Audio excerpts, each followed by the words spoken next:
বাজারে এলাম, শাক সস্তা পেলাম, মাত্র 10 টাকা দিয়ে এই 2 আটি শাক কিনে নিলাম। আর এই শাকগুলো, পালং শাকগুলো 10 টাকার, পটল 25 টাকার, বেগুন 30 টাকা করে কেজি, এখানে 2 কেজি আছে 60 টাকার। আর পেঁপে আছে 20 টাকা কেজি, 3 কেজি আছে। কত সস্তার বাজার। এখন আমি কি রান্না করব? এই শাকগুলোকে কেটে ধুয়ে নেব, কিছুটা রান্না করব, বেগুন ফ্রাই করব, আর একটা সবজি রান্না করব। দেখি কি করা যায়। ততক্ষণ আপনারা আমার সাথে থাকুন। এই তো বেগুন কেটে নিয়েছি, এই যে হলুদ লবণ মাখিয়ে নিয়েছি। এবার এই যে ফ্রাই করে নেব। এই তো উল্টিয়ে পাল্টিয়ে দিচ্ছি, তাহলে হয়ে গেল বেগুন ফ্রাই। কত ঝটঝট করে।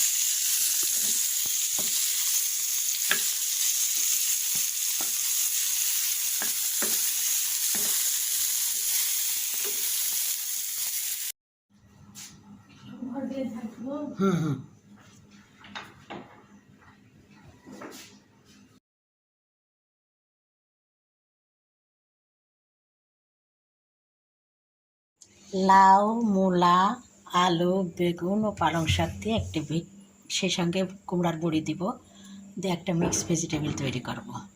তো এগুলোকে কেটে ধুয়ে নিয়ে ফিরে আসছি, ততক্ষণ আপনারা আমার সাথে থাকুন।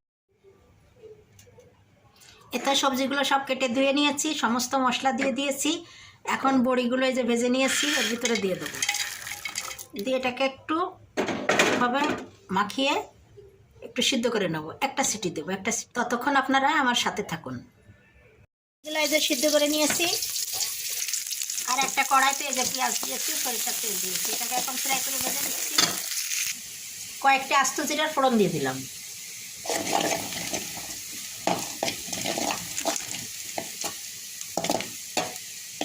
এবার সিদ্ধ করা সবজিটা ঢেলে দেবো।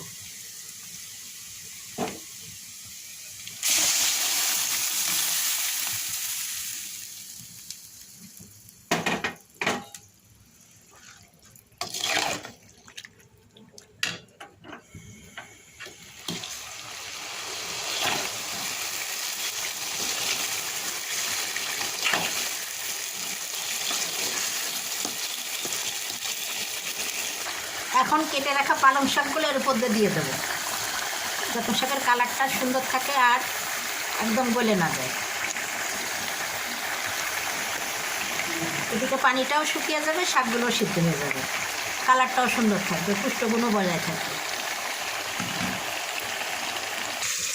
সবজিটা হয়ে গিয়েছে, শাকগুলো সিদ্ধ হয়েছে। এবার একটু ভাজা জিরা গুঁড়া দিয়ে আমি নামিয়ে নেব, তাহলে হয়ে গেল হেলদি মজার সবজি। এই শীতের দিনে এরকম সবজি খেতে খুবই ভালো লাগে, আর রান্নাটাও ঝটপট করে হয়ে গেল। আলু দিয়ে চিকেনের ঝোল করব।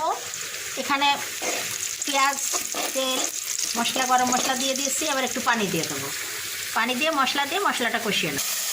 মশলা কষিয়ে নিয়েছি, এবার মাংসগুলো দিয়ে দেবো। এবার মাংসগুলোকে ভালোভাবে কষিয়ে নেব। সমস্ত মশলা দিয়ে মাংসগুলোকে কষিয়ে নিলাম।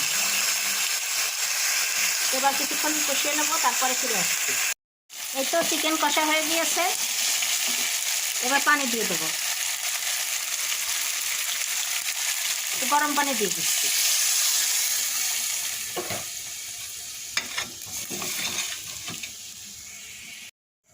শাকগুলো বেছে কেটে ধুয়ে নিয়েছি, আর এবার একটু লবণ দিয়ে সিদ্ধ করে নেব। এই তো শাকগুলো সিদ্ধ করে যে নামিয়ে নিয়েছি। আর এবারে যে এবার প্যানে তেল দিয়ে দিয়েছি, আর পেঁয়াজ ভেজে নিয়েছি, পেঁয়াজ রসুন। এবার সিদ্ধ করা শাকগুলো দিয়ে দিলাম।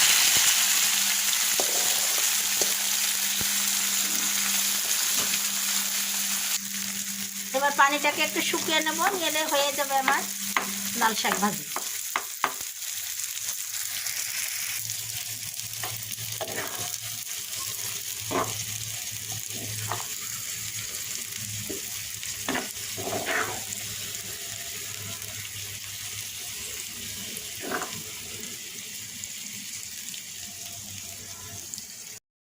এই তো ভিউয়ার্স, আমার আজকে রান্নাবান্না কমপ্লিট। এই যে চিকেন কারি, পাঁচমিশালি সবজি, লাল শাক ভাজি, আর এই যে বেগুনের ফ্রাই, সবই হেলদি এবং ইয়াম্মি ইয়াম্মি রেসিপি। নিশ্চয়ই আপনাদের ভালো লাগলো আজকের আমার রেসিপিগুলো। আর যদি ভালো লাগে থাকে তাহলে অবশ্যই আপনারা আমার চ্যানেলকে লাইক, কমেন্ট, শেয়ার ও সাবস্ক্রাইব করে আমার পাশে থাকবেন। তাহলে আজকের মতো বিদায় নিচ্ছি। আপনারা ভালো থাকুন, সুস্থ থাকুন। আবারও দেখা হবে নতুন নতুন রেসিপি নিয়ে।